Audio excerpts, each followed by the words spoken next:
ಶ್ರೀ ಗುರುಭ್ಯೋ ನಮಃ. ಆದಿತ್ಯಾದಿ ನವಗ್ರಹ ದೇವತಾಭ್ಯೋ ನಮಃ. ಶ್ರೀ ಮುಖ್ಯಪ್ರಾಣಾಯ ನಮಃ. ಶ್ರೀ ಲಕ್ಷ್ಮೀ ನರಸಿಂಹಾಯ ನಮಃ. ಪ್ರತಿ ಮಾಸದಂತೆ ಡಿಸೆಂಬರ್ ತಿಂಗಳ ಭವಿಷ್ಯ ಹೇಗಿರಲಿದೆ?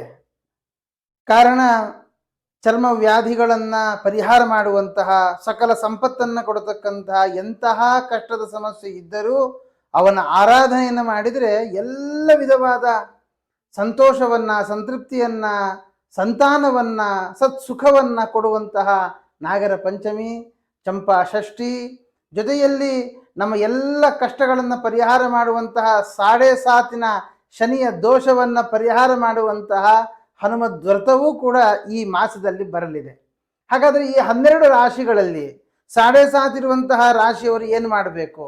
ನಾಗದೋಷ ಇರುವಂತಹ ಜಾತಕದವರು ಏನು ಮಾಡಬೇಕು? ಸಂತಾನ ಇಲ್ಲದವರು ಯಾವ ಆರಾಧನೆ ಮಾಡುವುದರಿಂದ ಸಂತಾನವಾಗುತ್ತೆ? ಈ ಮಾಸವನ್ನು ನಾವು ಹೇಗೆ ನಮ್ಮ ಜೀವನದಲ್ಲಿ ಅಳವಡಿಸಿಕೊಂಡು ಅದನ್ನು ಉಪಯೋಗಿಸಿಕೊಂಡು ಅವರ ಅನುಗ್ರಹವನ್ನ, ನಾಗದೇವರ ಅನುಗ್ರಹವನ್ನ, ಸ್ಕಂದನ ಅನುಗ್ರಹವನ್ನ, ಹನುಮಂತನ ಅನುಗ್ರಹವನ್ನ ಪಡೆಯುವ ಮುಖಾಂತರ ಶನಿ ದೋಷಾದಿಗಳನ್ನ, ನಾಗದೋಷವನ್ನು ಪರಿಹಾರ ಮಾಡಿಕೊಳ್ಳಬಹುದು. ಇದೆಲ್ಲವನ್ನು ಕೂಡ ನಾನು ನಿಮಗೆ ತಿಳಿಸ್ತೇನೆ. ಕನ್ಯಾ ರಾಶಿ. ಕನ್ಯಾ ರಾಶಿಯಲ್ಲಿ ಕೇತುವಿನ ಒಂದು ಯೋಗ ಇದೆ. ಆದರೆ 9ರ ಗುರು ತುಂಬ ಚೆನ್ನಾಗಿದ್ದಾನೆ. ಕನ್ಯಾ ರಾಶಿಯವರಿಗೆ ಗುರುಬಲ ಬಹಳ ಚೆನ್ನಾಗಿದೆ. ಹಾಗಂತೇಳಿ ತೊಂದರೆ ಇಲ್ಲ ಅಂತ ಅಲ್ಲ, ತೊಂದರೆಯೂ ಇದೆ. ಯಾಕೆ? ಈ ಮಾಸದಲ್ಲಿ ಬುಧ, ಈ ಕನ್ಯಾಧಿಪತಿಯಾದ ಬುಧ 3ನೇ ಮನೆಗೆ ಹೋದ ಕಾರಣ ವಿಕ್ರಮ ಸ್ಥಾನ. ತಾನು ಏನು ಮಾಡಬೇಕು ಅಂತ ಇರ್ತಾನೆ, ಅದು ಮಾಡುವ ಮನಸ್ಥಿತಿ ಒಂದಿದ್ದರೆ, ಆದರೆ ಮಾಡೋದೇ ಬೇರೆ ಥರದಲ್ಲಿ. ಹಾಗಾಗಿ ಅದೊಂದು ಮಾತು ಹೇಳ್ತಾರಲ್ಲ, ಗಣಪತಿಯನ್ನು ಮಾಡ್ಲಿಕ್ಕೆ ಹೋಗಿ ಅವರ ಅಪ್ಪನ ಮಾಡಿದ ಅಂತ. ಆ ರೀತಿಯಲ್ಲಿ ಕನ್ಯಾ ರಾಶಿಯವರದ್ದು ಮಾಡುವ ವಿಚಾರ ಒಂದಾದರೆ ಅದು ಆಗೋದು ಇನ್ನೊಂದು. ಈ ರೀತಿಯಾದ ಅಕ್ರಮ ವಿಕ್ರಮ ಆಗುವಂತಹ ಸಾಧ್ಯತೆಗಳು ಕನ್ಯಾ ರಾಶಿಯವರಿಗೆ ಇದೆ.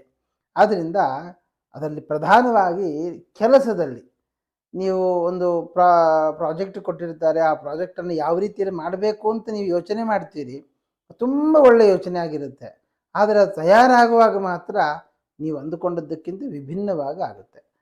ಹಾಗಾಗಿ ತಾವು ಮಾಡುವ ಸಂದರ್ಭದಲ್ಲಿ ಪ್ರತಿಯೊಂದು ಹಂತದಲ್ಲಿಯೂ ಕೂಡ ತಾವು ಅಂದುಕೊಂಡ ಹಾಗೆ ಬರ್ತಾ ಇದೆಯಾ ಇಲ್ವಾ ಅನ್ನೋದನ್ನು ಪದೇ ಪದೇ ಪದೇ ಪದೇ ಗಮನಿಸ್ತಾ ನೀವು ನಿಮ್ಮ ಕೆಲಸದಲ್ಲಿ ಒಳ್ಳೆ ರೀತಿಯಾದ ಮುಂಜಾಗ್ರತೆಯನ್ನು ವಹಿಸಿ ಮುಂದುವರೆದ್ರಿ ಅಂತಾದರೆ ಖಂಡಿತ ಒಳ್ಳೆಯ ಲಾಭದಾಯಕವಾದಂತಹ ಕೆಲಸ ಆಗುತ್ತೆ. ಪರಮಾತ್ಮನ ಪರಿಪೂರ್ಣವಾದ ಅನುಗ್ರಹ, 9ರ ಗುರುವಿನ ಅನುಗ್ರಹ. ಎಂತಹ ಗುರುಬಲ ಅಂತಂದರೆ ಅತ್ಯದ್ಭುತವಾದ ಗುರುಬಲ. ಆದರೆ ಈ ಕೇತು, ಲಗ್ನದ ಕೇತು, 7ರ ರಾಹು, 6ರ ಶನಿ, ಇದೆಲ್ಲ ಒಂದು ರೀತಿಯಲ್ಲಿ ಅಸಮತೋಲನವನ್ನು ಉಂಟು ಮಾಡುತ್ತಾನೆ. ಆದರೆ ಗುರುಬಲ ಇದು ಬಲಿನಾ ಗುರುಣಾ ನವೀಕ್ಷಿತ. ಇದೆಲ್ಲ ಒಂದು ಕಡೆ ಆದರೆ ಗುರು ಒಂದು ಕಡೆ ನಿಂತರೂ ಗುರುವೇ ತೂಗುತ್ತಾನೆ ಹೊರತು ಇನ್ಯಾರು ತೂಗಲ್ಲ. ಅದನ್ನು ಏನು ಯೋಚನೆ ಮಾಡೋದು ಬೇಡ. ಗುರುಬಲ ಗಟ್ಟಿಯಾಗಿದೆ. ಆದ್ದರಿಂದ ನೀವು ಮಾಡುವಂತಹ ಕೆಲಸದಲ್ಲಿ ಎಚ್ಚರಿಕೆಯಿಂದ ದೇವರ ಪ್ರಾರ್ಥನೆಯೊಟ್ಟಿಗೆ ನಿಮ್ಮ ಪ್ರಯತ್ನವನ್ನು ಕೂಡ ನೀವು ಮಾಡಿ ಖಂಡಿತ ನೀವು ಅಂದುಕೊಂಡ ಹಾಗೆ ಒಂದು ಒಳ್ಳೆಯ ಸಕ್ಸಸ್ ಅಂತಕ್ಕಂಥದ್ದು ನಿಮ್ಮನ್ನು ಅರಸಿಕೊಂಡು ಬರುತ್ತೆ, ಯಾವ ಸಂದೇಹವೂ ಇಲ್ಲ. ಇನ್ನು ವಿದ್ಯಾರ್ಥಿಗಳು, ಕನ್ಯಾ ರಾಶಿಯ ವಿದ್ಯಾರ್ಥಿಗಳು ವಿದ್ಯಾಭ್ಯಾಸದ ಬಗ್ಗೆ ಗಮನಿಸುವಾಗ 2ನೇ ಮನೆಯ ಶುಕ್ರ 4ನೇ ಮನೆಯಲ್ಲಿ, ಮತ್ತು 2ಕ್ಕೆ ಮಾಂದ್ಯ ದೃಷ್ಟಿ, ಇದೆಲ್ಲ ನೋಡುವಾಗ ಕುಜನ ದೃಷ್ಟಿಯೆಲ್ಲ ಇರೋದರಿಂದ ವಿದ್ಯಾಭ್ಯಾಸ ಚೆನ್ನಾಗೇ ಇದೆ. ಆದರೆ ಒಂದು ಸ್ವಲ್ಪ ಮನೋರಂಜನೆ ಕಡೆಗೆ ಹೆಚ್ಚು ವಾಲುವಂತಹದ್ದು, ಅಥವಾ ಫಿಲಮ್ಮು, ಅಥವಾ ಎಂಜಾಯ್ಮೆಂಟು, ಪಬ್ಬು, ಈ ಥರದಲ್ಲಿ ಒಂದು ಯೋಚನೆಗಳು ಹೋಗಿ ಒಂದಿಷ್ಟು ವಿದ್ಯಾಭ್ಯಾಸವನ್ನು ಹಾಳು ಮಾಡಿಕೊಳ್ಳುವಂತಹ ಸಾಧ್ಯತೆಗಳು ಕನ್ಯಾ ರಾಶಿಯವರಿಗೆ ಇದೆ. ಆದ್ದರಿಂದ ವಿದ್ಯಾರ್ಥಿಗಳು ಸ್ವಲ್ಪ ಅದರ ಬಗ್ಗೆ ಗಮನ ಹರಿಸಬೇಕು. ಯಾವುದೇ ಕಾರಣಕ್ಕೂ ನಿಮ್ಮ ವಿದ್ಯಾಭ್ಯಾಸ ಹೇಗೆ ನಡೀಬೇಕು ಅಂತ ನೀವು ಅಂದುಕೊಂಡಿದ್ದೀರೋ ಹಾಗೆಯೇ ನಡೆಯುವ ರೀತಿಯಲ್ಲಿ ನಿಮ್ಮ ಪ್ರಯತ್ನ ಇರಲಿ, ಖಂಡಿತ ಒಳ್ಳೆಯದಾಗುತ್ತೆ. ಅದಕ್ಕೆ ಆ ಥರದಲ್ಲಿ ಒಂದು ವೇಳೆ ವಿದ್ಯಾಭ್ಯಾಸದಲ್ಲಿ ತೊಂದರೆ ಬರ್ತಾ ಇದೆ ಅಂತ ಆದರೆ ಅದಕ್ಕೆ ನೀವು ಶ್ರೀ ವೇದವ್ಯಾಸ ದೇವರ ದರ್ಶನ ಅಥವಾ ವೇದವ್ಯಾಸ ಮಂತ್ರದ ಜಪ, ಶ್ರೀ ವೇದವ್ಯಾಸಾಯ ನಮಃ ಅನ್ನುವಂತಹ ವೇದವ್ಯಾಸ ಮಂತ್ರವನ್ನು ನೀವು ಜಪ ಮಾಡ್ತಾ ಬನ್ನಿ, ಅದು ನಿಮಗೆ ಒಳ್ಳೆಯದಾಗುತ್ತೆ. ಈ ಮಾನಸಿಕವಾಗಿರ್ತಕ್ಕಂತಹ ಕಿರಿಕಿರಿ ಅನ್ನೋದು ಜಾಸ್ತಿ ಆಯಿತು ಅಂತ ಆದರೆ ಈ ಚಂಪಾ ಷಷ್ಠಿಯ ದಿವಸ ಸುಬ್ರಹ್ಮಣ್ಯ ದೇವರಿಗೆ ಒಂದು ಅಭಿಷೇಕವನ್ನು ನಡೆಸುವಂತಹದ್ದು, ಅಥವಾ ಅವತ್ತಿನ ದಿವಸ ಬ್ರಹ್ಮಚಾರಿಗಳ ಆರಾಧನೆಯನ್ನು ನಡೆಸುವಂತಹದ್ದು. ಬ್ರಹ್ಮಚಾರಿಗಳಿಗೆ ಯಥೋಚಿತ ಸತ್ಕಾರ, ಪಾದಪೂಜಾದಿಗಳನ್ನೆಲ್ಲ ಮಾಡಿ ಈ ಸಂಕರ್ಷಣ ರೂಪಿ ಪರಮಾತ್ಮನನ್ನು ಅಥವಾ ಕಾರ್ಕೋಟಕ ನಾಗ ಇತ್ಯಾದಿ ದೇವತೆಗಳನ್ನು ಆವಾಹನೆ ಮಾಡಿ ಬ್ರಹ್ಮಚಾರಿಗಳ ಯಥೋಚಿತ ಪೂಜಾದಿಗಳನ್ನು ಮಾಡಿಕೊಂಡು ನೀವು ಅವರಿಗೆ ಸತ್ಕಾರವನ್ನು ಮಾಡಿದಿರಿ ಅಂತ ಆದರೆ ಖಂಡಿತವಾಗಿಯೂ ಕೂಡ ವಿದ್ಯಾರ್ಥಿಗಳಿಗೆ ಒಳ್ಳೆಯ ಲಾಭವನ್ನು ನೀವು ಪಡಿಬಹುದು. ಮಕ್ಕಳಿಗೆ ನಮಗೆ ಮಾಡಲಿಕ್ಕೆ ಆಗೋಲ್ಲ ಅಂತಂದರೆ ನಿಮ್ಮ ತಂದೆಯವರಿಗೆ ಹೇಳಿ ಈ ಮಾತನ್ನು, ಅವರು ಮಾಡಲಿ, ಖಂಡಿತ ಒಳ್ಳೆಯದಾಗುತ್ತೆ. ವಿದ್ಯಾಭ್ಯಾಸದಲ್ಲಿ ಯಾವ ತೊಡಕು ಉಂಟಾಗೋದಿಲ್ಲ. ಇನ್ನು ಕನ್ಯಾ ರಾಶಿಯವರಿಗೆ ಈ 3ರಲ್ಲಿ ರವಿ ಬುಧ ಚಂದ್ರರ ಯೋಗ ಇರೋದ್ರಿಂದ ಧೈರ್ಯ ಹೆಚ್ಚು ಇತ್ತು. ಆದರೆ ಈ ಮಾಸದಲ್ಲಿ ಧೈರ್ಯ ಕಳ್ಕೊಳ್ತೀರಿ. ನನ್ನ ಕೈಲಿ ಆಗುತ್ತಾ, ನಾನು ಪಾಸಾಗ್ತೇನಾ ಅಥವಾ ನನ್ನ ಕೈಲಿ ಆಗುತ್ತೋ ಇಲ್ಲೋ ಅನ್ನುವಂತಹ ಭಯ ಸೃಷ್ಟಿಯಾಗುವ ಸಾಧ್ಯತೆ ಇದೆ ಕನ್ಯಾ ರಾಶಿಯವರಿಗೆ. ಅದು ಕೆಲಸದ ವಿಷಯದಲ್ಲೇ ಆಗ್ಬೋದು, ಹಣಕಾಸಿನ ವಿಷಯದಲ್ಲೇ ಆಗಬಹುದು, ಅಥವಾ ಯಾವುದೇ ವಿಷಯದಲ್ಲೇ ಆದರೂ ಕೂಡ ಅಧೈರ್ಯ ಅನ್ನೋದು ಮನೆ ಮಾಡಿಕೊಳ್ಳುವ ಸಾಧ್ಯತೆ ಇದೆ. ಅದಕ್ಕೆ ಯಾವುದೇ ಕಾರಣಕ್ಕೂ ಅದಕ್ಕೆ ಮಣೆ ಹಾಕಬೇಡಿ. ಧೈರ್ಯದಿಂದ ಮುನ್ನುಗ್ಗಿ, ಕೆಲಸ ಆಗುತ್ತೆ. ಗುರುಬಲ ತುಂಬ ಚೆನ್ನಾಗಿದೆ. ಇನ್ನು ಈ ಭೂಮಿಗೆ ಸಂಬಂಧಪಟ್ಟ ಅಥವಾ ಮನೆ ಕಟ್ಟಬೇಕು ಅನ್ನುವಂತಹ ಯೋಚನೆ ಯಾರಿಗಾದರೂ ಇದ್ದರೆ ಖಂಡಿತವಾಗಿಯೂ ಕೂಡ ಒಳ್ಳೆ ರೀತಿಯಾದ ಮನೆ ಕಟ್ಟುವಂತಹ ಯೋಗ ಇದೆ. ಅಡಿಪಾಯ ಹಾಕಿ ಈ ಧನುರ್ಮಾಸ ಬರುವುದಕ್ಕಿಂತ ಮುಂಚಿತವಾಗಿ ಈ ಪಾಯ ಪೂಜೆಯನ್ನು ಮಾಡಿಕೊಂಡು ಭೂಮಿ ಪೂಜೆಯನ್ನು ಮಾಡಿಕೊಂಡು ಮುಂದುವರಿಸಿ, ಖಂಡಿತ ಒಳ್ಳೆಯದಾಗುತ್ತೆ. ಅಥವಾ ಭೂಮಿ ಖರೀದಿ ಮಾಡಬೇಕು ಅನ್ನೋ ಯೋಚನೆ ಇದ್ದರೂ ಕೂಡ ಅದನ್ನು ಮಾಡಿ, ಏನು ತೊಂದರೆ ಇಲ್ಲ. ಆದರೆ ಆರೋಗ್ಯದ ವಿಷಯಕ್ಕೆ ಬರುವಾಗ ವಾತಾಂಶ, ಅಸಿಡಿಟಿ, ಗ್ಯಾಸ್ಟ್ರಿಕ್ ಜಾಸ್ತಿ ಆಗಿ ಅದರಿಂದ ಬ್ಯಾಕ್ ಪೇನ್ ಬರುವಂಥದ್ದು ಅಥವಾ ಕಾಲು ಸೆಳೆತ, ಗಂಟು ನೋವು ಇತ್ಯಾದಿಗಳು ಕೂಡ ಬರುವ ಸಾಧ್ಯತೆ ಇದೆ. ಆ ಥರ ತಕ್ಷಣ ಬಂತು ಅಂತ ಆದರೆ ತಕ್ಷಣದಲ್ಲಿಯೇ ಡಾಕ್ಟ್ರನ್ನು ಕನ್ಸಲ್ಟ್ ಮಾಡುವಂಥದ್ದು, ಅದಕ್ಕೆ ತಕ್ಕ ವೈದ್ಯವನ್ನು ತೆಗೆದುಕೊಳ್ಳುವುದು ಬಹಳ ಒಳ್ಳೆಯದು. ನೆಗ್ಲೆಕ್ಟ್ ಮಾಡಬೇಡಿ.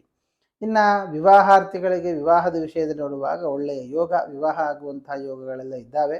ಯಾರಿಗಾದರೂ ವಿವಾಹ ತುಂಬ ತೊಡೆ ಆಗ್ತಾ ಇದೆ ಅಥವಾ ಬದ್ಧದ್ದು ಅದು ಸೆಟ್ ಆಗ್ತಾ ಇಲ್ಲ ಅಂತ ಇದ್ದರೆ ನಾಗರ ಪಂಚಮಿಯ ದಿವಸ ನಾಗನ ಆರಾಧನೆಯನ್ನು ಮಾಡಿ ನಾಗ ಪ್ರತಿಮೆಯನ್ನು ದಾನ ಮಾಡುವಂಥದ್ದು, ಅಥವಾ ನೀವೇ ನಾಗನ ಪೂಜೆಯನ್ನು ಮಾಡ್ತೀರಿ, ಪೂಜೆಯ ವಿಧಿವಿಧಾನಗಳು ಗೊತ್ತಿದೆ ಅಂತ ಆದರೆ ಸ್ವರ್ಣದ ನಾಗವನ್ನು, ಬಂಗಾರದ ನಾಗವನ್ನು ಮಾಡಿಸಿಕೊಂಡು ತಗೊಂಡು ಬಂದು ಅದನ್ನು ಪೂಜೆ ಮಾಡೋದಕ್ಕೆ ಶುರು ಮಾಡಿ, ಖಂಡಿತ ಒಳ್ಳೆಯದಾಗುತ್ತೆ.